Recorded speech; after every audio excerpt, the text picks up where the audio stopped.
Welcome back. Today I'm at work covering for a mate who's having a few days off, so I thought you'd bring you along with me. We're doing a dam safety inspection at Cania Dam. She's a rock-filled dam with a clay core. So we'll be starting down at the base of the dam here, checking the outlet valves and looking for any signs of leak or movement of the rocks. Eeny, meeny, miny, mo, which one will let me go? This one. This one? Look at that, it fits. Woohoo! Yeah, we're moving around to the spillway now. It's a pretty good view as we drive along the access track. The dam is very low at the moment, sitting around 18.5%. Even so, there's still enough water for boating, fishing and the water skiing. The fishing should actually be pretty good. Less water for the fish to spread out in. Not that it helps me that much. The dam is stocked with bass and yellowbelly, and years ago I think someone even put Saratoga in. They're a great fighting fish, a bit like barramundi, you know, they jump out of the water. And there is some big ones. I've seen them over the years when we've been out in the boat. But I don't hear of many being caught.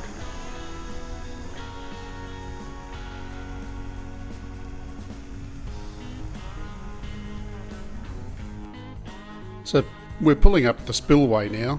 There's not a whole lot to see here. It's basically a big block of concrete embedded into the rock, and it's sitting high and dry up here on top of this hill. But we'll take a walk along it anyway, and we'll have a look around. And hopefully we can see our boys. They should be floating way down there in the water. So it really shows you just how low the water level is. There's quite a few metres to fill this place up.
We'll take a detour up here to the right at the roundabout and check out the lookout.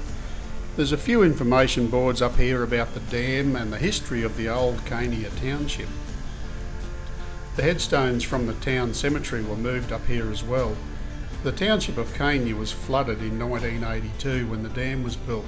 I think it was an old gold mining town. With the dam sitting around 18%, the old town site is starting to come out of the water. I believe this is only the second time it's happened since 1982. There's not much to see at the moment though, and you'll really need a local to point you in the right direction.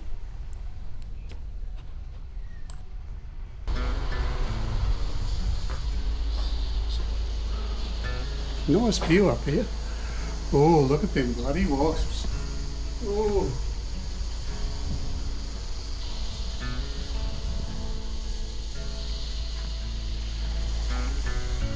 Good view up here.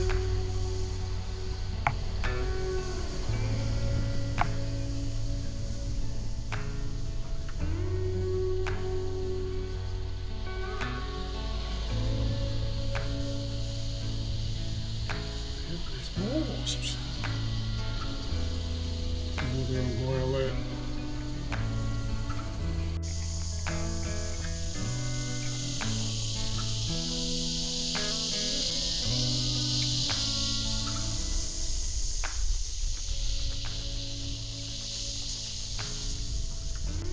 So we're walking across the top of the main wall now. Down on the right is where we started earlier, down at the valve house. And on the left you can see the intake tower. She's standing up proud, high up out of the water.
Now we'll have a squiz at the boat ramp.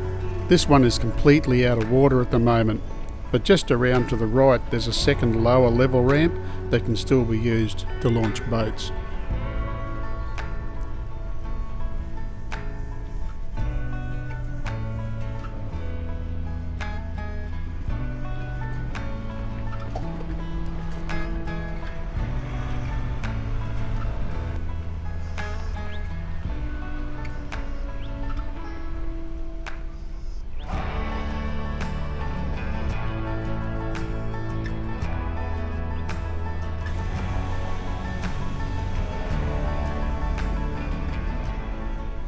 So back up the boat ramp we go, and we'll make our way up to the office for a bit of bookwork, because who doesn't like a bit of record keeping? On the way we'll pass a couple of houses that are available for holiday rentals. If you're thinking about Easter or Christmas, you'd want to get in early. Get your pencil ready and I'll show you the sign with the phone number as we go past.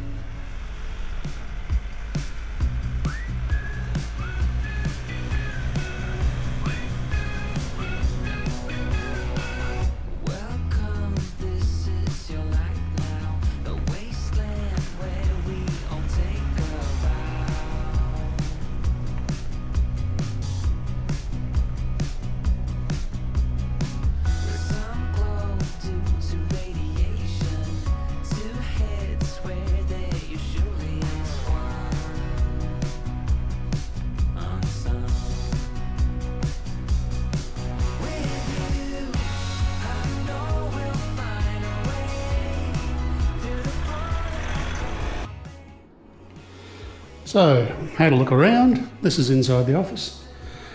We've got to feed Gordon the guppy. You happy, Gordon? Here. We'll give him a little bit. There you go, boy. A few little pellets there for you.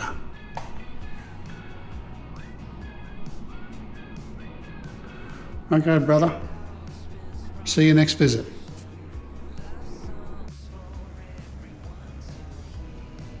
Alrighty, with the inspection finished and Gordon the guppies fed, it's time to leave Cania Dam. We'll head back down through Cania Gorge. I'll pull into the first caravan park here, which is really popular with families. It's got a pool, water park style activities. They do a bit of bird feeding and a few of those hands-on things the kids will really enjoy. There is another park further down, like at the start of the gorge, but it doesn't have as much for the kids. It's a bit further away from the dam as well, so it really comes down to whatever floats your boat, pardon the pun.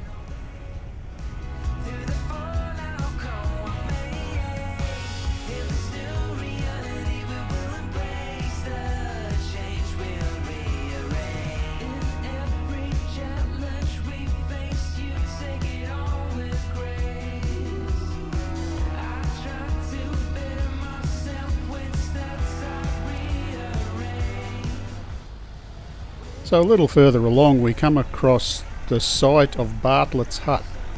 There is a plaque with the full story on it, so you'll have to stop and read it for yourself. Mr. Bartlett obviously built a very strong outhouse because that's the only thing left standing here. The rest of the house I think was knocked down because of white ants. He moved here in 1936 as a miner and later became the local postmaster. He kept rainfall records and even ran a small tannery back in the day. He's recognised for his contribution to the early tourism industry here at Cania Gorge and in the Monto area. So this is the day use area we're driving through. It's got picnic shelters, toilets, information boards, and it's the starting point for a heap of bushwalks.